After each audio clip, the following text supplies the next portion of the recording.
Vivam! Bem-vindos ao Pergunta Simples, o vosso programa sobre comunicação. Todas as semanas temos um convidado ou uma convidada que nos vem contar como resolve no dia-a-dia os seus dilemas da comunicação. Para estarem sempre atualizados, podem visitar a página perguntasimples.com e lá ouvir ou subscrever por e-mail ou então naquelas magníficas aplicações dos nossos telemóveis que nos avisam e oferecem as últimas edições do podcast de forma automática e gratuita. As mais comuns são a Apple Podcast, o Spotify ou o Google Podcast, mas há muitas. Uma que funciona especialmente bem é a RTP Play. Sim, o Pergunta Simples é um podcast da RTP Antena 1. Hoje falamos de percepções.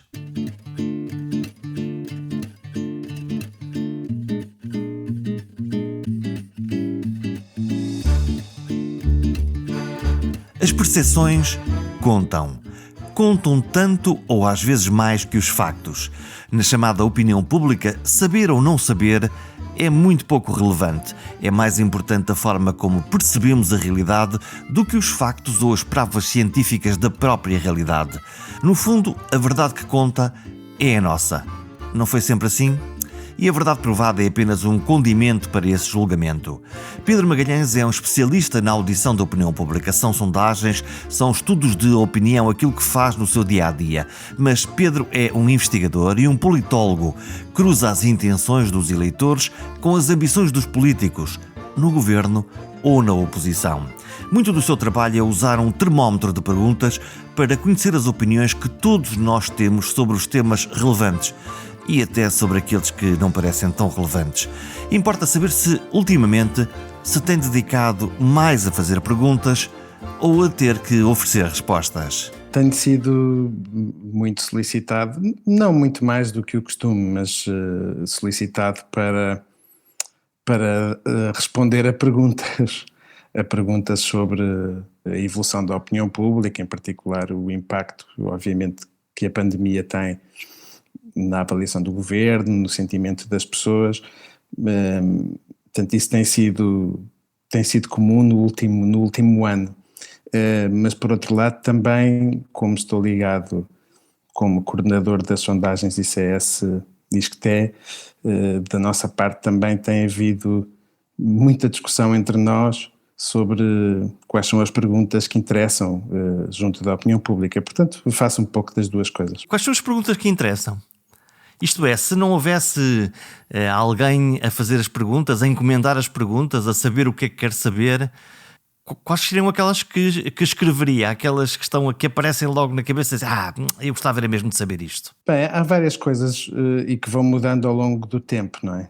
Por exemplo, agora, uma das perguntas que temos e que na verdade vamos colocar tem tudo a ver com este processo de vacinação.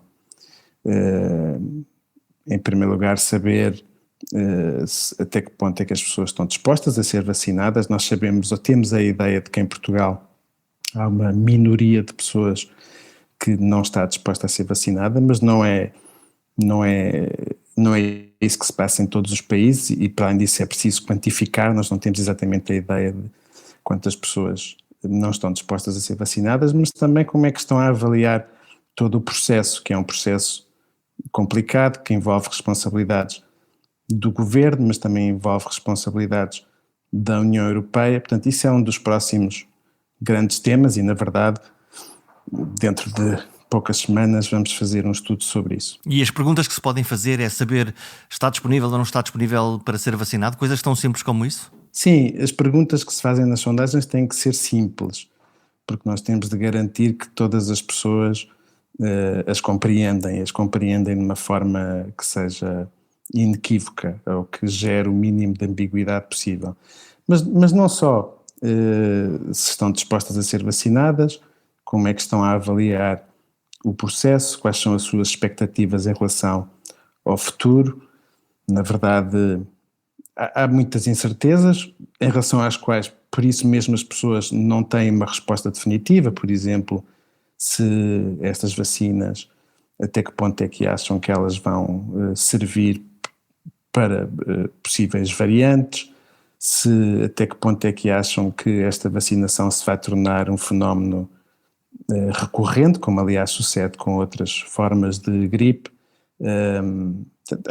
Há muitas perguntas sobre esse tema que importa fazer. Quando se faz uma pergunta à opinião pública sobre algo que à partida a maioria de nós não domina, exatamente sobre variantes ou sobre se isto passa a ser regular ou não, a probabilidade de encontrar não respostas ou más respostas ou respostas especulativas está em cima da mesa? Sim, isso é uma questão interessante porque é uma das coisas que gera dilemas quando estamos a construir um questionário, não é?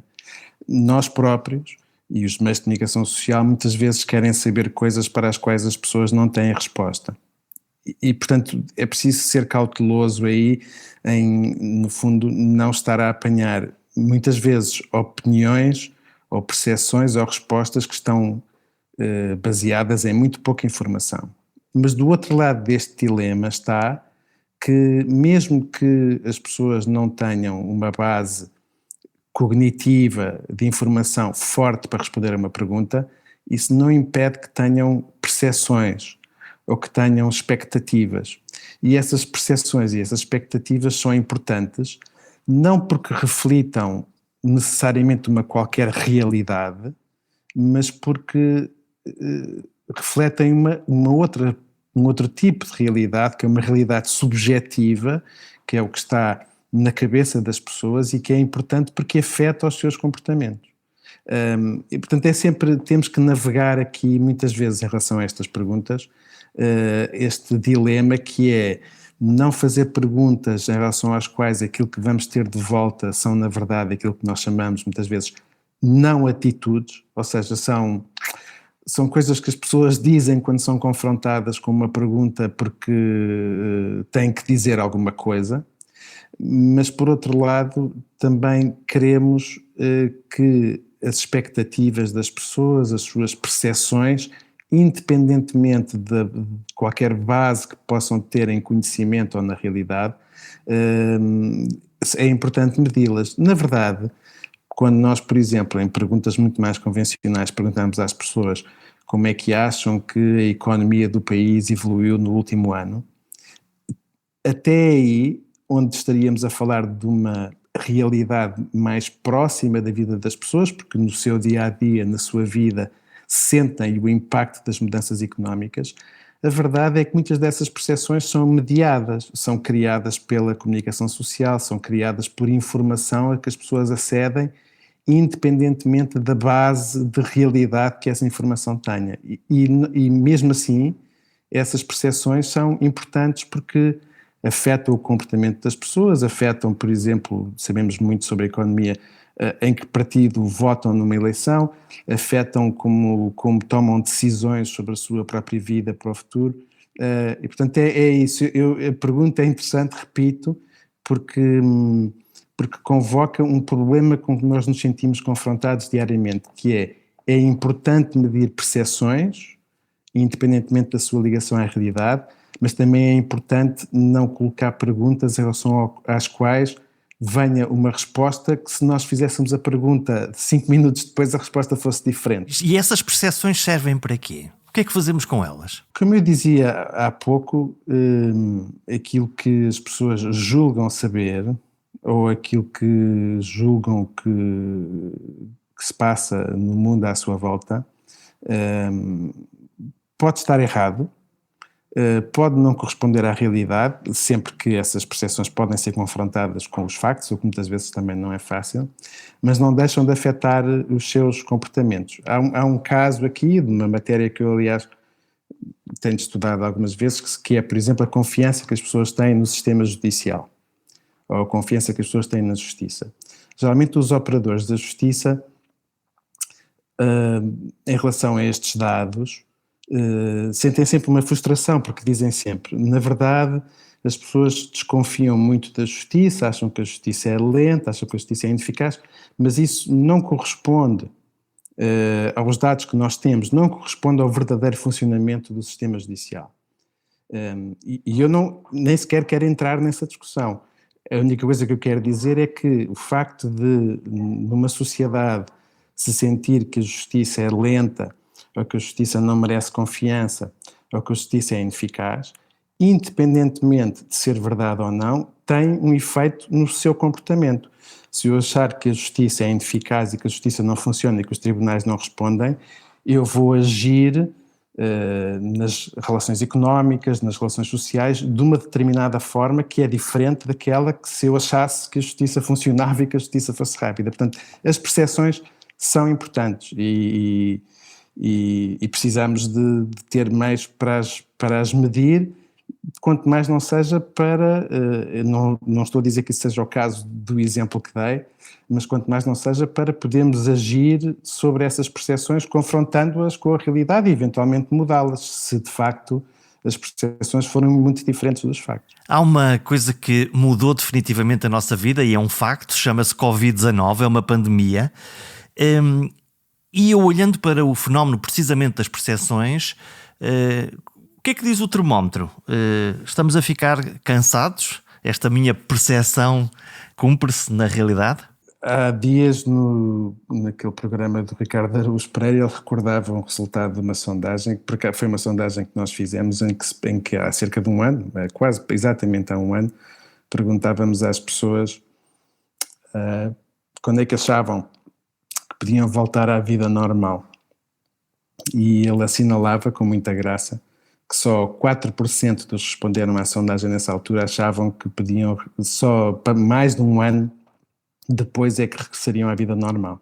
A maior parte das pessoas respondiam ou no fim de abril de 2020, ou até ao verão, o verão de 2020. Isso dá um pouco a medida de como as coisas mudaram, não é? Ao longo deste ano, e de como essas expectativas e essas esperanças não se realizaram. Também nessa sondagem perguntávamos às pessoas quanto tempo é que achavam que poderiam aguentar, e as pessoas diziam, a maior parte das pessoas, até ao verão aguento, depois disso já não. Portanto, é claro que as pessoas estão cansadas, mas enfim, não estarão tão cansadas e tão frustradas como o confronto com essa sondagem permitiria pensar, porque, enfim, os factos foram mudando e as pessoas foram se adaptando. O que é que nós sabemos? E, de facto, aquela sondagem que falava há pouco, que vamos fazer daqui a poucas semanas, vai também ajudar, espero eu, a perceber isso. O que é que nós sabemos? Sabemos que houve uma fase inicial em que as pessoas depositavam uma grande confiança nos agentes políticos e no Ministério da Saúde e na Direção-Geral de Saúde para lidar com o problema. Com o tempo essa confiança foi diminuindo, porque lá está, as expectativas de que tudo se resolveria rapidamente foram-se frustrando. E agora a minha grande curiosidade é saber, depois do que se passou em janeiro, enfim, quase que podemos chamar da tragédia de janeiro, como é que todas estas opiniões e percepções estão. Por um lado, saber até que ponto é que os acontecimentos de janeiro minaram essa confiança na capacidade das autoridades de gerirem a pandemia. Também perceber a quem é que as pessoas atribuem responsabilidade por esse fenómeno. Isso é importante? É importante porque depois também tem consequências, não é? Nós sabemos que isso passa-se o mesmo em relação à economia, o exemplo que eu dei há pouco.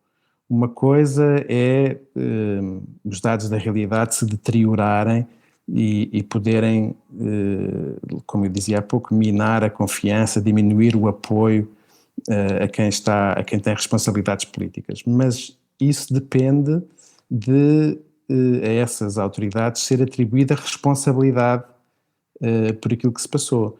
E isso nem sempre sucede.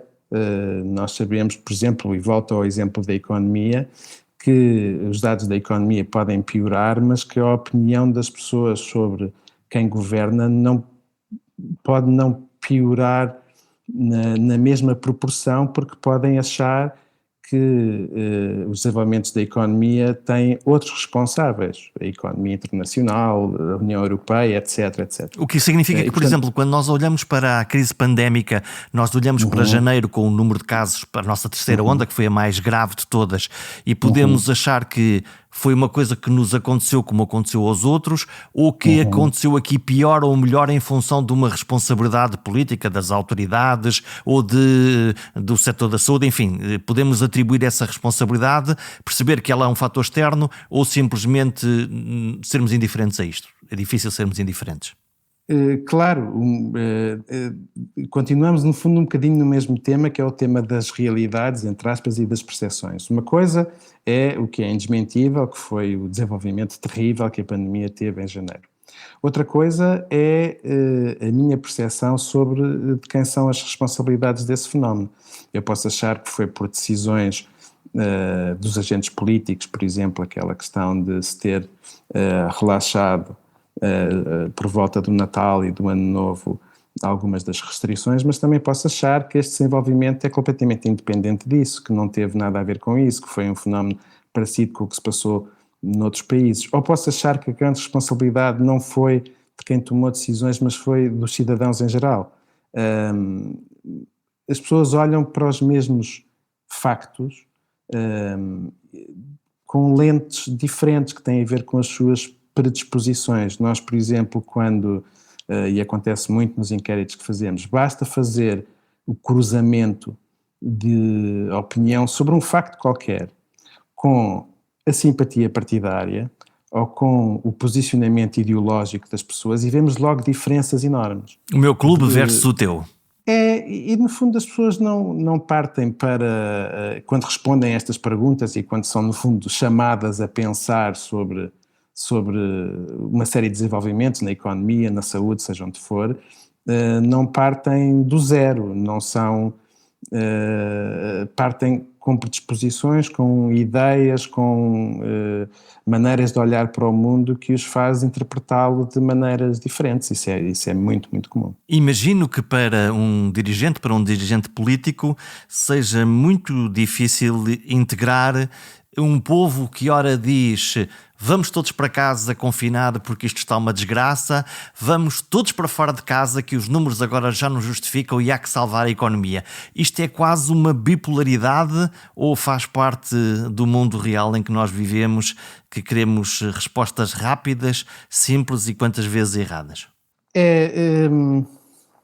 Há dias estava a ler um texto de um economista que fundamentalmente estuda questões ligadas à desigualdade, mas agora quase todas as pessoas, seja qual for a sua especialidade, têm opiniões sobre o que se está a passar e escrevem com mais ou menos informação, e ele escreve com bastante informação. E ele mostrava um gráfico muito interessante, que era um gráfico onde, de um lado, nós tínhamos um indicador que, aliás, existia antes da pandemia, mas era um indicador criado por uma organização internacional que mostrava o grau de preparação que diferentes países tinham para lidar com pandemias, e depois, do outro lado, o desempenho dos países. E o que era curioso é que a relação entre uma coisa e outra era praticamente inexistente. Ou seja, aquilo que nós julgávamos saber sobre o grau de preparação dos recursos, do sistema de saúde, dos planos de contingência dos diferentes países e aquilo que veio a ser o seu desempenho, não tinha qualquer relação. E ele, olhando para os países que tiveram um melhor desempenho, ele, quer dizer, para além daqueles fatores que são incontornáveis, que têm a ver com, enfim, países que não têm fronteiras terrestres, geralmente esses países, até agora na pandemia, têm tido melhor desempenho, porque obviamente é muito mais fácil controlar o movimento de pessoas.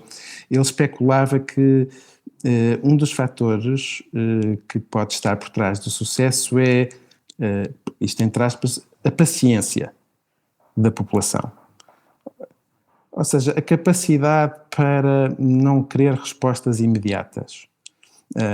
Ele dava alguns exemplos de alguns países, como o Vietnã, ou como Taiwan, que tem tido, ou como a Tailândia, que têm tido desempenhos muito bons, e especulava, portanto sem grande fundamento, mas acho que é uma hipótese interessante em que vale a pena pensar, que pode haver fatores culturais que fazem com que a população não espere uma solução imediata para os problemas, que seja capaz de esperar o confinamento que for preciso para dar uma determinada resposta, ou que seja, e isso significa que Estou a dizer isto porque estou a pensar na sua pergunta. É mais um fenómeno que os inquéritos de opinião podem tentar analisar.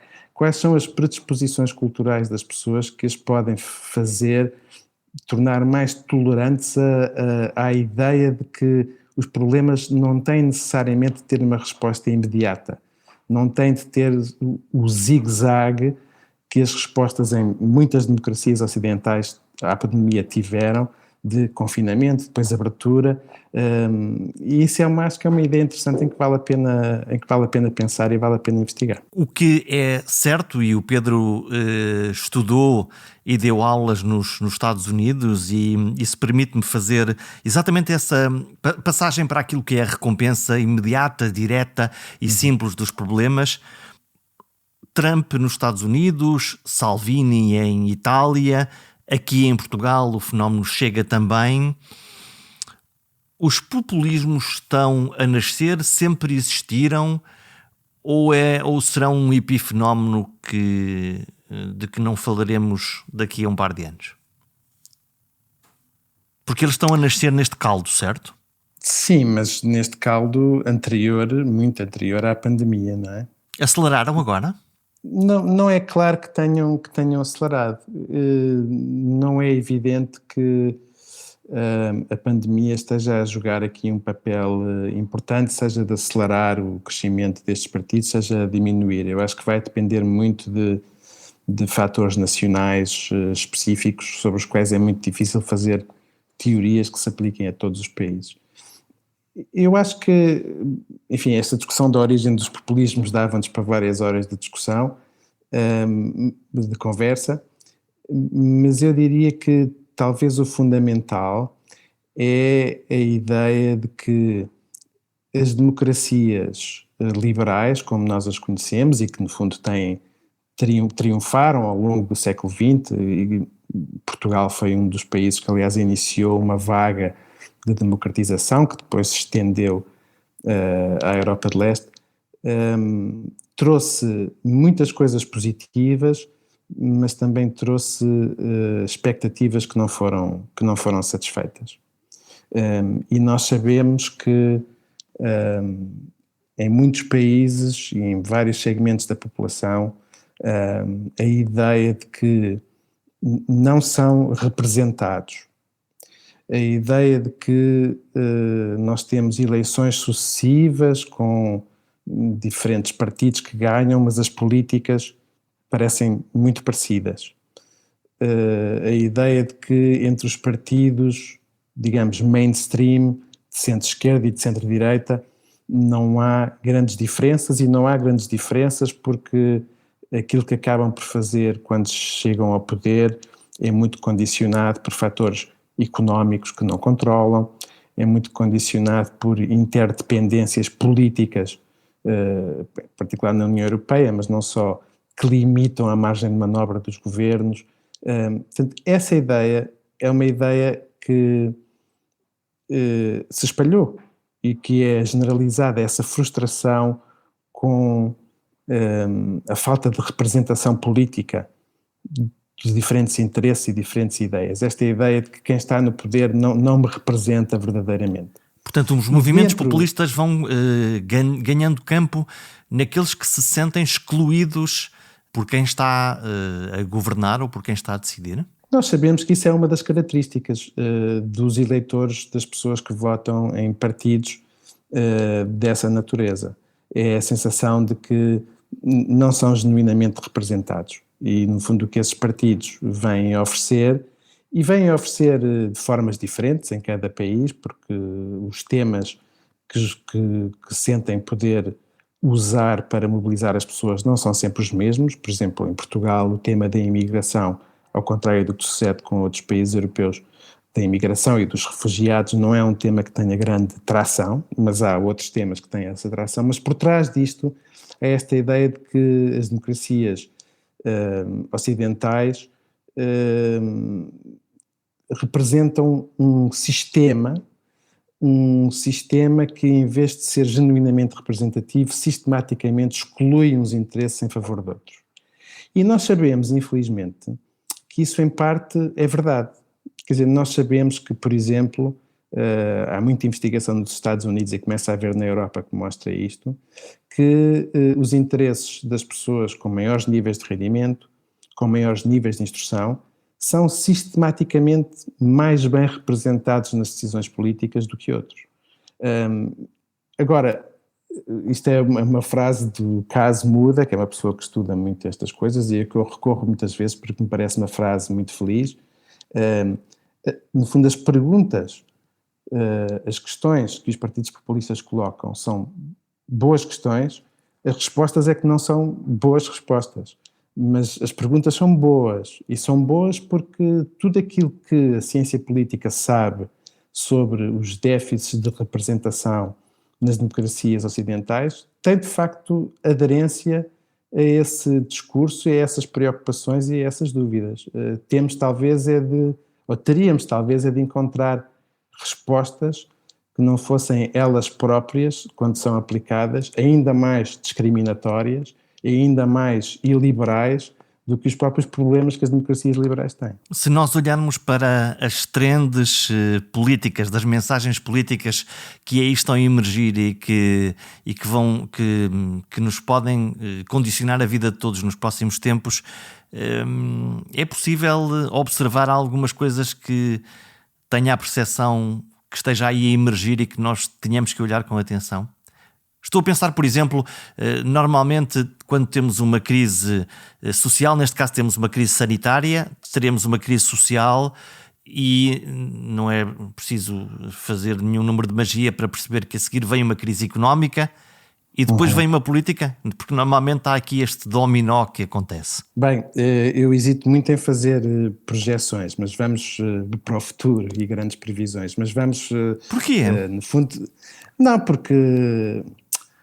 Eu pensava que o Pedro, uma grande parte da sua vida era escutar pessoas e outra parte da sua vida é responder perguntas difíceis, que é o que vai acontecer daqui a 6 meses. Não, mas isso eu sei que é uma parte da minha vida, aliás, é até uma parte da minha vida pessoal, a cada vez que encontro amigos, ou enfim, quando me encontrava antes disto tudo, e aperto e ele assim, então quem é que vai ganhar? Eu sou o objeto geralmente dessas perguntas. Mas enfim, nós gostávamos muito de prever o futuro, mas somos, nas ciências sociais em geral, muito melhores a explicar o passado. E portanto mas vou usar um pouco o passado para falar do futuro. O que é que nós temos a acontecer como resultado da pandemia? Isso é muito visível em Portugal, mas não só, é muito visível noutros países. Toda a gente percebe que a pandemia tem um impacto muito desigual na sociedade. Desigual dentro de cada sociedade e desigual entre países, não é? Sabemos que países que estão mais dependentes de mão de obra menos qualificada, mais dependentes do turismo, menos capazes de, por exemplo, passar trabalho para teletrabalho, são países mais afetados economicamente pela pandemia. E da mesma maneira, também sabemos que países que já estavam posicionados antes da pandemia numa situação financeira mais complicada, como é Portugal, têm, obviamente, maiores dificuldades em dar uma resposta social e económica a esse impacto desigual da pandemia. E, portanto, eu estou relativamente pessimista em relação à situação portuguesa, porque tudo aquilo que eu acabei de dizer aplica-se a Portugal na comparação com os outros países europeus. Ora, se uma das preocupações que está por detrás do crescimento destes movimentos populistas é precisamente a desigualdade e a maneira mais importante como a desigualdade se converte em desigualdade política, é fácil imaginar que um país que não consiga dar uma resposta suficientemente boa ao impacto desigual da pandemia vai ter movimentos e partidos que vão usar isso para mobilizar as pessoas e para mobilizar o descontentamento, não é? Portanto, isso é a pequena previsão que eu sou capaz de fazer. Acho que o impacto desigual que a pandemia tem entre países e dentro das sociedades pode ser, não estou a dizer que vai ser, mas pode ser um elemento que fortaleça o tipo fortaleça a capacidade de atração de um discurso que precisamente se construa em cima desse impacto desigual da pandemia. Portanto, cabe aos governos e cabe também a todos nós como sociedade pensar o que é que podemos fazer para precisamente mitigar a desigualdade desse impacto e responder a esse problema de uma forma democrática. Se nós olharmos para o passado, lá está as ciências sociais como mecanismo de estudo do passado, nós vemos que, genericamente, Portugal tem alternado entre a esquerda e a direita, ora governos de direita, PSD, CDS, mas o PSD como centro da parte direita deste espectro, ora à esquerda, governos de esquerda, neste momento a geringonça, se é que nós ainda podemos chamar assim, com o PS, e as coisas vão alternando à esquerda e à direita. Mas olhando com atenção, dir-me-á o Pedro, o que está a acontecer por baixo esta aparente mudança é que começam a aparecer vários partidos com várias tendências e o Parlamento cada vez parece mais espartilhado. E a minha curiosidade é saber, estamos neste momento com um governo da esquerda, o governo António Costa, que é os próximos ciclos políticos vão manter esta tendência esquerda-direita com blocos que tendem ao consenso, como já falamos, ou pelo contrário, nós estamos na iminência de uma era em que isto vai ser muito mais difícil de conjugar esses consensos? Bem, em primeiro lugar, esse aumento, vamos chamar-lhe assim, da fragmentação partidária em Portugal é ainda relativamente limitado em comparação com a maior parte dos países europeus. E foi, importa dizer também, especialmente tardio esse aumento, porque o sistema partidário português foi, e em parte continua a ser, um dos sistemas partidários que mais resistiu a essa fragmentação que nós observamos em muitos outros países. Portanto, um primeiro ponto. Dito isto, não conseguiu resistir para sempre e, portanto, estamos a ter o aparecimento, por um lado, de forças políticas à direita com propostas diferentes daquelas que a direita tradicional oferecia, e assistimos antes e assistimos a uma certa consolidação da importância, por um lado, do Bloco de Esquerda e da resistência, que muitos achavam, se nós recuarmos há 20 anos, achavam impossível, da resistência do Partido Comunista como um partido relevante e para além do aparecimento do PAN. Portanto, tudo isto são fenómenos que já aconteceram noutros países antes, em que em Portugal também acontece. Uma coisa importante que a geringonça em 2015 veio mudar e que foi, digamos, uma novidade quase histórica no sistema partidário português, é esta ideia de que o Partido Socialista consegue governar não apenas sozinho, como está a fazer agora, mas com o apoio, mesmo que não seja um apoio que se converta numa coligação de governo, com apoio, neste caso parlamentar, dos partidos à sua esquerda, incluindo o Partido Comunista, que foi durante, enfim, na história da democracia portuguesa até 2015, um partido sistematicamente visto como impossível de participar numa solução de governo. Isso é algo que torna o Partido Socialista, até porque é um partido que, digamos que do ponto de vista dos eleitores, é o partido que mais se aproxima das preferências do eleitor mediano em Portugal, não é? Torna o Partido Socialista num partido, verdadeiramente o partido pivô do nosso sistema partidário.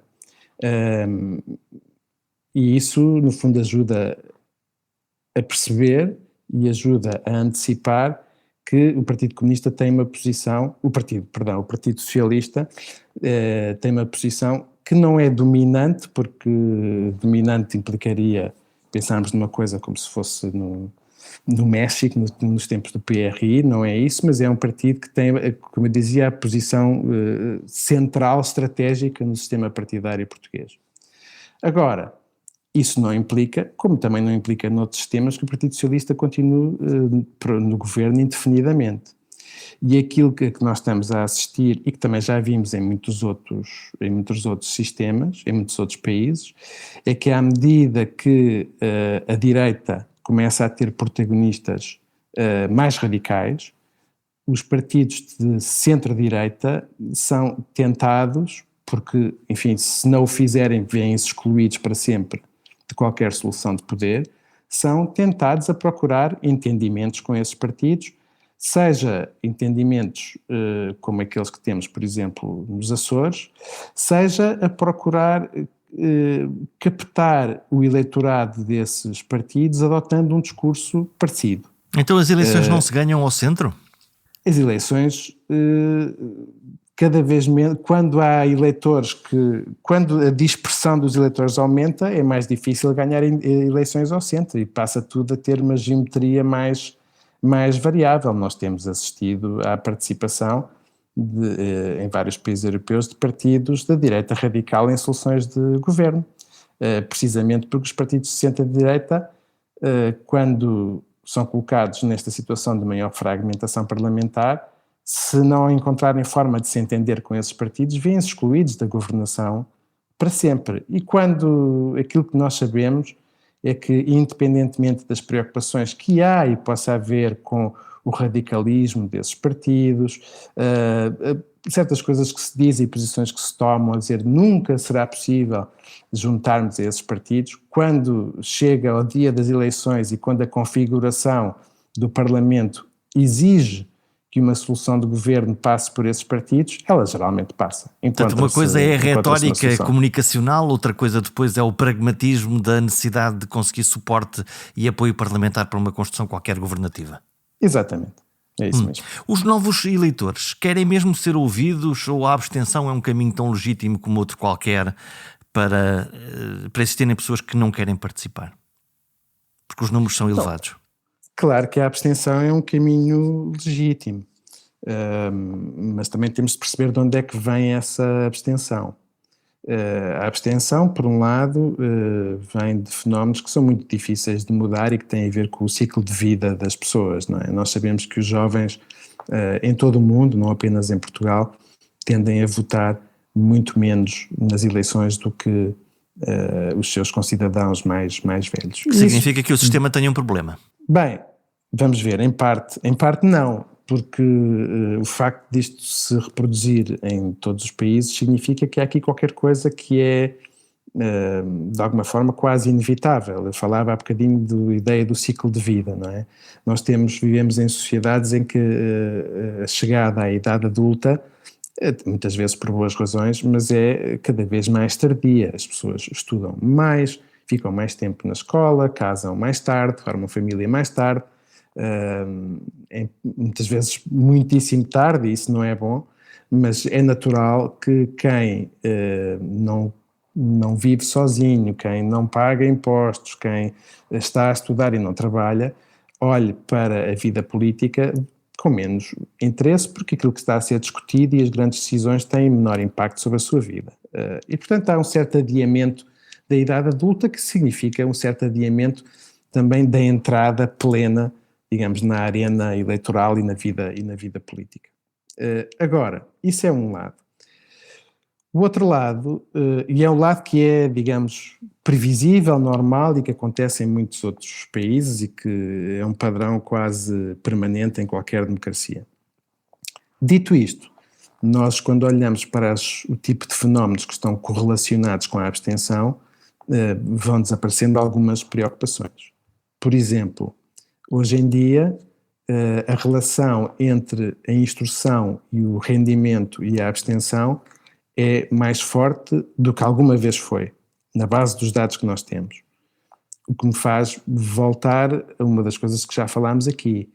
Quando as pessoas com mais altos rendimentos e quando as pessoas com maiores níveis de instrução participam em muito maiores números do que os mais pobres e menos instruídos, isso sugere, desde logo, que se insinua uma desigualdade política no sistema.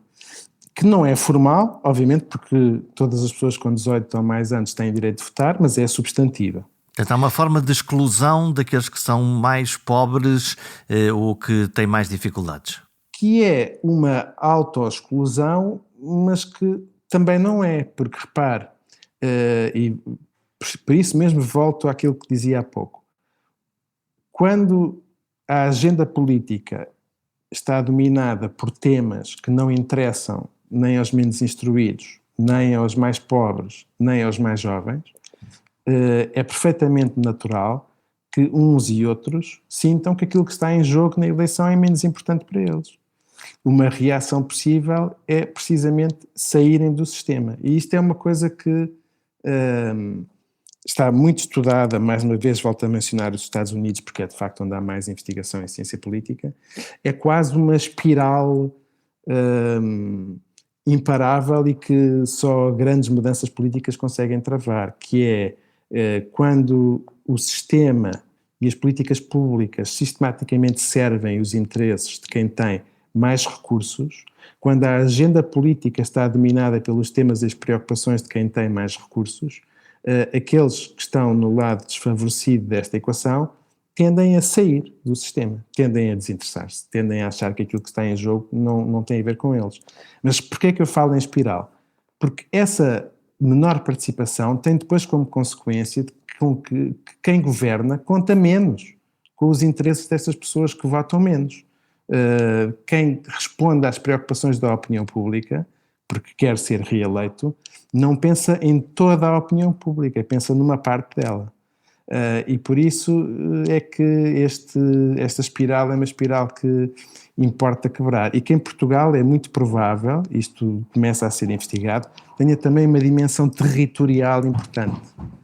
Nós sabemos, por exemplo, que quanto mais longe as pessoas vivem dos grandes centros urbanos de Lisboa e do Porto, menos votam. E isto é um sinal, importa provar que é assim, mas é um sinal de que quem vive no interior também sente que aquilo que se está a passar em Lisboa não tem a ver com eles. E isso é muito preocupante, porque isto cria um ciclo e uma espiral de abandono e de negligência em relação àqueles que estão longe do poder. Nós hoje todos temos a experiência de usar redes sociais. Esta geração mais jovem é nativa digital, é a primeira geração nativa digital, e por outro lado nós temos os mais velhos a usar muito as redes sociais, quer nas caixas de comentários dos jornais, quer nos nossos Facebooks. Eu fico cada vez mais assustado com a agressividade de alguns comentários que por lá aparecem. O que é para ti este fenómeno? Bem, em primeiro lugar, nós, eu e o Jorge e muitas outras pessoas que vivemos mergulhados nesta realidade comunicacional, deixamos-nos facilmente enganar com a importância das redes sociais para a vida social e para a vida política. Quando nós tentamos medir estas coisas, e eu já fiz isso e outras pessoas, perceber até que ponto é que as pessoas usam o Twitter ou o Facebook como fonte de informação política, percebemos, primeiro, é uma ínfima minoria dos portugueses, o que não quer dizer que as pessoas não vão muitas vezes ao Facebook ou até ao Twitter menos, porque o Twitter de facto tem uma expressão, em geral, relativamente reduzida em Portugal. Mas no Facebook vão, mas não vão para ouvir nem para falar de política. Pronto. Depois, esse mundo rarefeito é especialmente constituído por jovens, pessoas mais jovens e pessoas mais instruídas. E, portanto, isto para dizer o seguinte, aquilo que nós vemos passar-se no mundo político, do debate das redes sociais, é muito pouco representativo daquilo que são as preocupações e daquilo que são as atitudes da população em geral. Mas essas pessoas que estão muito envolvidas nas redes sociais para falar de política são pessoas particularmente interessadas na política, aquilo que nós sabemos que é uma atitude claramente minoritária em Portugal, e são desproporcionalmente pessoas com posições mais radicais, com posições mais extremas. Portanto, eu quando vejo, por vezes, o ambiente e o tom e o discurso das redes sociais, tenho sempre de tentar lembrar-me destes factos e destes dados para perceber que isto não é o mundo político. Agora, também é verdade que como nesse mundo participam desproporcionalmente um grande número de jornalistas, o risco é que os jornalistas, quando transmitem à opinião pública em geral os temas, as preocupações, sejam afetados por essa espécie de ilusão de ótica. Portanto, os jornalistas ficarem contaminados com a percepção de uma realidade que é um microcosmos afinal e que eles depois ampliam para uma população em geral através dos meios mainstream. Claro, e voltamos àquilo que eu estava a dizer há bocado. É mais uma maneira através da qual a agenda pública acaba por ser dominada por assuntos, preocupações, tons, maneiras de falar sobre a política que não são nada representativos daquilo que é a maneira como a população em geral olha para estas coisas. O que depois não nos deve surpreender que quanto mais isso sucede, mais as pessoas sintam que este tipo de discussões e este tipo de debates e que a política em geral não tem nada a ver com elas. Última pergunta do dia. Qual é a pergunta importante para tentar responder nos próximos meses? A pergunta... voltamos ao início. Voltamos à questão da pandemia. Uma das coisas que nós temos que pensar sobre a opinião pública, quando pessoas que estão interessadas em medir o que é que as pessoas pensam, o que é que as pessoas acham, é que isto não é só uma curiosidade para satisfazer sobre que se resolve num dia e dá uma notícia e terminou. O sucesso das medidas para combater a pandemia vão depender da confiança que as pessoas tenham em quem toma essas medidas, da sua disponibilidade para cumprir determinado tipo de regras, da sua capacidade económica, mas também psicológica, mental, para aguentar esta maratona que está muito longe de ter terminado e portanto, medir o tipo de coisas que nós falávamos no início do podcast não é apenas, como eu dizia, uma mera curiosidade intelectual, ou não é uma coisa apenas para gerar notícias. Faz parte a maneira como as pessoas estão a reagir a tudo isto, de como percepcionam as medidas, de como percepcionam a ação do governo, de como percepcionam a sua eficácia, faz parte da capacidade dessas medidas terem sucesso. Falávamos há bocadinho também de como se especula que os países que tiveram mais sucesso são os países no combate à pandemia, são os países onde se conseguiu obter mais essa paciência, são os países onde a opinião pública não pressionou tanto os governos para mudarem de direção consoante os últimos indicadores. E, portanto, medir essa, entre aspas, paciência, eu acho que é informação importante não só para pessoas como eu, que têm curiosidade intelectual para saber o que é que move a opinião pública, é muito mais importante que isso, é perceber qual é um dos ingredientes para percebermos qual é a probabilidade de sucesso no combate à pandemia nos próximos meses, para não dizer no próximo ano ou até um pouco mais. A paciência. Saber esperar ou a santa paciência? E a diferença é todo um mundo. Se olharmos para os portugueses no capítulo da paciência, temos quase sempre duas respostas e as duas são certas. A de tudo aceitar mudos e calados ou a de fervermos em pouca água. Talvez se o mundo fosse só de comunicação, estaríamos a variar entre o melhor é estar calado ou também o tapem os ouvidos que eu quero gritar. Esta pandemia já não se aguenta, isso é certo, mas sobreviveremos melhor falando uns com os outros. Vale por isso um comentário em perguntasimples.com? Até para a semana.